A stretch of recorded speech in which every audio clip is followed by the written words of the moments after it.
Title: Ashes and Oaths. Once upon a time, in a quiet valley surrounded by misty mountains, there lived a humble farmer named Edrin. He tilled the land, raised animals, and lived a peaceful life with his wife and 2 children. One spring morning, while foraging in the woods for herbs, Edrin stumbled upon a nest destroyed by scavengers. Among the ruins lay a single egg, large, warm, and glowing faintly with golden cracks. Though he knew it was dangerous, Edrin could not abandon the egg. Something deep in his heart stirred with compassion. He brought it home, hiding it in the barn, and nurtured it in secret. Months passed, and one stormy night, the egg hatched with a flash of lightning and a burst of flame. Out came a dragon, small, shivering, and scared. Edrin named him Ashwing. As years passed, Ashwing grew large and strong, his scales shimmering like burnished bronze. He was intelligent, curious, and loyal to Edrin, following him like a loyal hound. The farmer built a hidden cave in the hills where Ashwing could stretch his wings, teaching him kindness and restraint.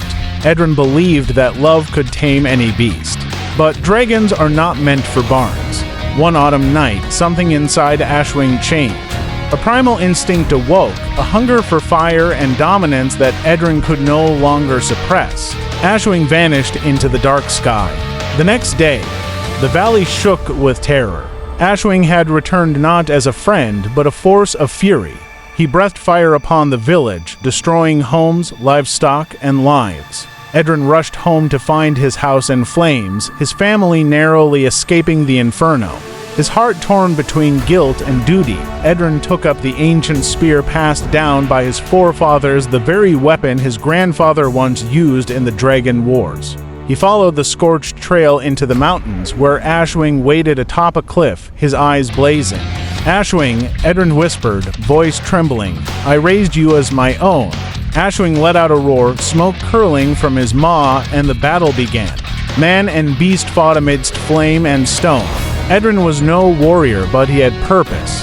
When Ashwing reared back for the final blow, Edrin drove the spear deep into the dragon's heart.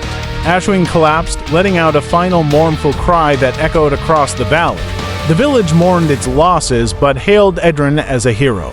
Yet he bore no pride, only sorrow. He had tried to defy nature with love, but in the end, he had to choose humanity over hope.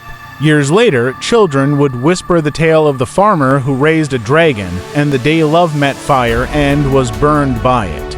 The end.